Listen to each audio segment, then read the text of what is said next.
Welcome to The Explainer. Today, we're tracing the evolution of a name that has literally echoed through thousands of years of human history, Belial. From ancient scriptural texts all the way to modern occultism, we're going to explore the biography of this completely fascinating idea. And we're looking at this strictly historically and impartially, really peeling back the layers of myth to see how a single concept evolved and adapted across vastly different eras, cultures, and belief systems. So, what exactly is Belial? I mean, if you look at pop culture, you'd think the answer is simple, right? A terrifying, pitchfork-wielding demon of the underworld. But is he really a demon? Or actually, is he just a word? Or perhaps a psychological symbol? Popular culture fundamentally misunderstands his true historical origins. The reality of this figure is far more intricate and honestly a whole lot more fascinating than any modern horror movie could ever capture. Okay, let's dive into this. Here is our roadmap for today. First, the meaning of Belial. Second, from descriptor to adversary. Third, the Christian demon king. Fourth, Milton's eloquent coward. And finally, modern occult interpretations. Starting off with Section 1, the meaning of Belial, looking at its etymology and foundations. Before we get to the demons and the supernatural stuff, we really have to look at the language itself. The etymology is just fascinating. The name comes from the Hebrew term Belial. It's a compound word made of beli, which means without, and yal, meaning worth, value, or profit. Put it together, and it essentially means worthless, lawless, or ungoverned. But notice the inherent ambiguity here. There is a profound difference between being a worthless person in moral decay and being completely ungoverned, someone who simply operates outside of rigid societal norms. Keep that tension in the back of your mind, because it drives the entire history of this idea.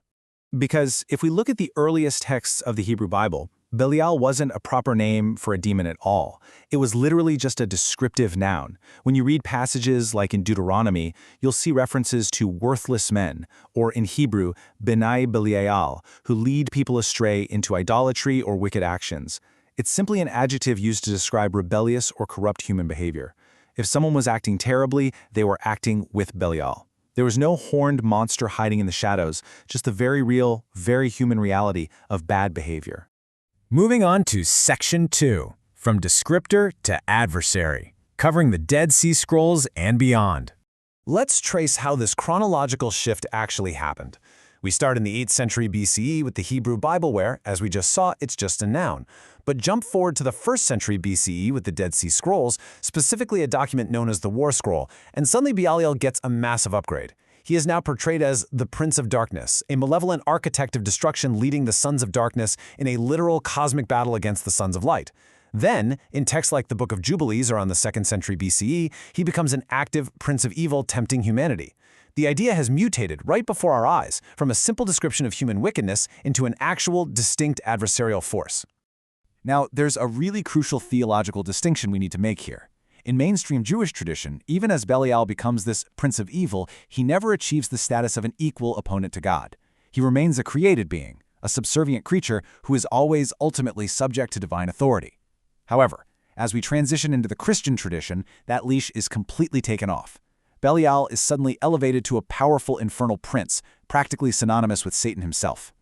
Which brings us to Section 3, the Christian Demon King, looking at grimoires and infernal hierarchies. Now, what's absolutely fascinating about this slide is how incredibly organized the myth becomes. The grimoires of the time, particularly the famous Lesser Key of Solomon, heavily formalized Belial's status. He isn't just a vague evil spirit anymore, he's explicitly listed as one of the primary 72 demons commanded by King Solomon. He's described as a powerful king ruling over vast legions of spirits. Christian theologians associated him heavily with the vices of pride, lust, and deceit, casting him as the dangerous tempter heading heretical cults.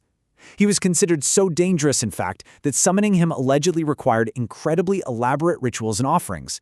I mean, we've gone from a simple word meaning worthless to a fully fleshed-out demon king with his own infernal army.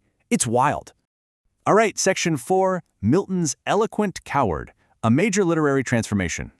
In his epic 17th century masterpiece Paradise Lost, John Milton completely reshaped popular understanding. He didn't portray Belial as a roaring monster or a gruesome beast. Instead, Milton's Belial is a fallen angel who is stunningly beautiful and incredibly eloquent.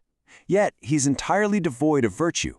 During the Grand Council in Hell, while the other demons are screaming for revenge against heaven, Belial actually argues for inaction and submission.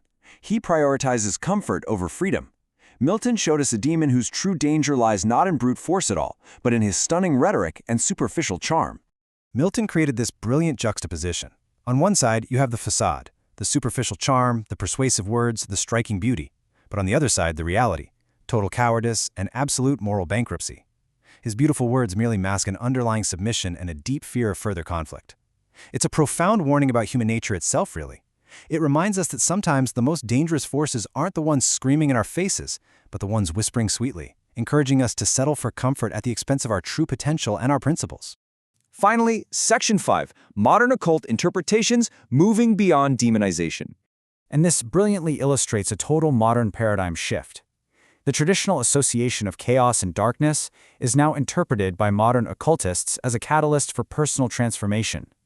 That original Hebrew concept of being ungoverned or lawless, which used to strictly mean wicked, is now viewed as a symbol for self-reliance, independence, and liberation from rigid societal constraints.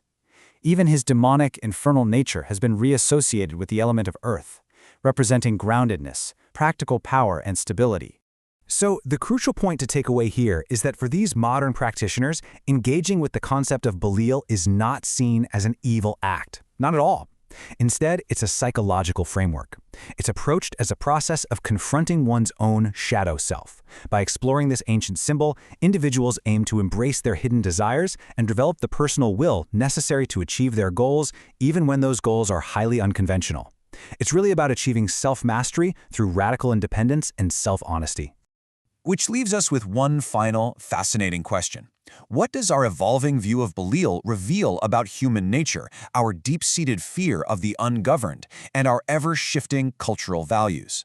It is truly incredible to think that a single ancient Hebrew compound word for worthless managed to transform so dramatically over millennia. It became a cosmic prince of darkness, a king of demons, an eloquent coward in classical literature, and finally, a modern symbol for ultimate self-reliance.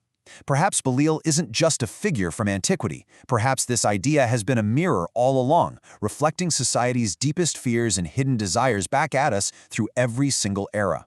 It's certainly something to think about as you navigate the rules and constraints of your own world. Thanks for joining me on this explainer. I hope it sparked your curiosity as much as it did mine.